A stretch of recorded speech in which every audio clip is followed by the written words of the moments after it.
YouTube. Today we're gonna tune up this weed whacker. It's an Echo brand, and you can see here the air filter is wet with the gas and oil mix, and that's because the little primer bulb has got a leak in it, and so when you prime, the gas sprays out of there, and then when it's just sitting, the gas kind of leaks out of there.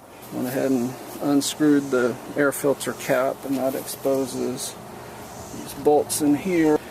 If you're doing the fuel system, pop that off of there to get the fuel filter out. And that's usually a good idea to go ahead and do that, because it'll develop leaks here as well as these fuel lines will crack, which is why they sell this kit that has the fuel filter on it and the new fuel lines as well as the gasket there. Alright, I'm going to crack these off of here. These are T27 or T30, and that just slides off of there and exposes the inside of the carburetor, as well as making it easier to access these screws. And these are just Phillips screws.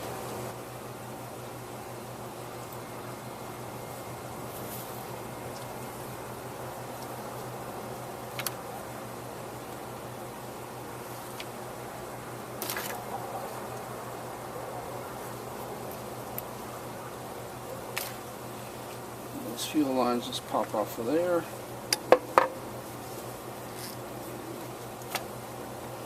And you can see how brittle that was. That just popped right out of there.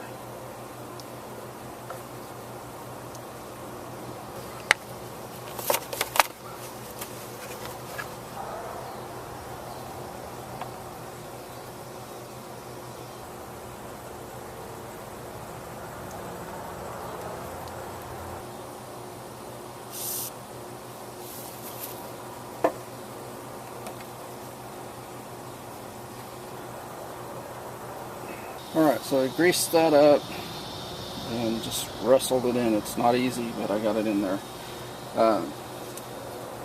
It looks to me like the smaller tube goes there and the bigger tube goes there. So, and then I think anytime you have this stuff apart, it's a good idea to spray it out with some carb cleaner. So I take carb cleaner and just kind of spray it out a little bit.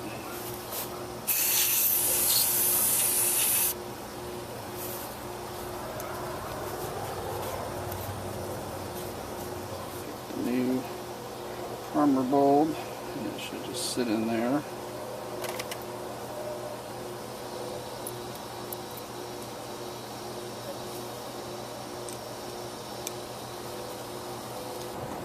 It kind of works as a self gasket.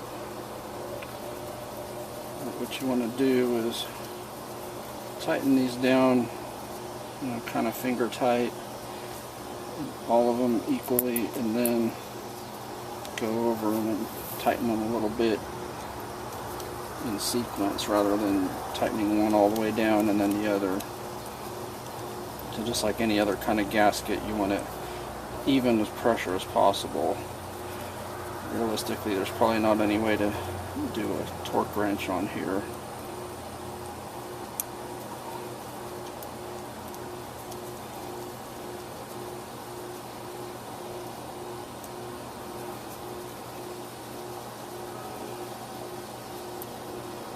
So now that they're all touching, and I would just kind of zigzag them,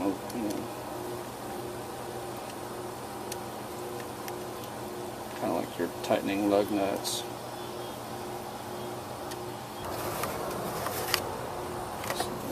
Go in here. Just going to pry out the old one. Put the screwdriver under it and just work it out of there.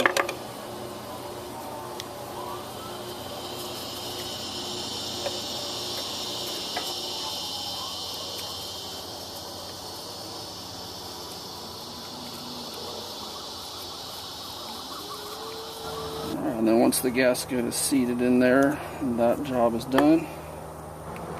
Those bolts just fish back through there.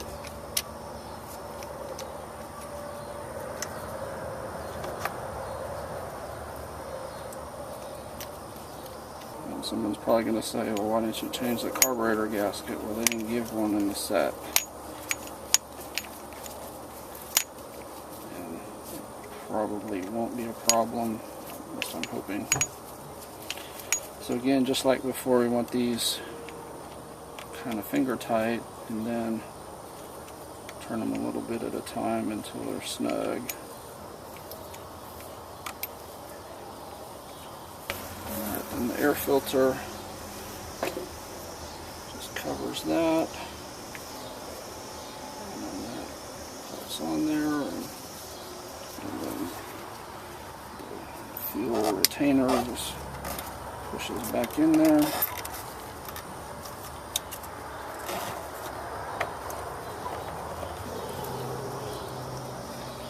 Spark plug, just pull the boot off of there, unbolt that with your spark plug wrench.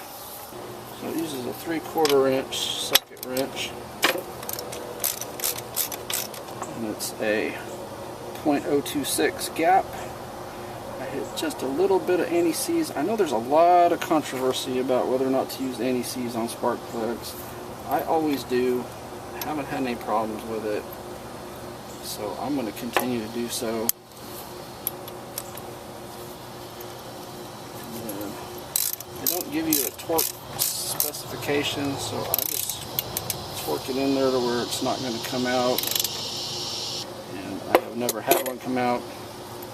And then take a little dielectric tune-up grease and just put inside the boot there.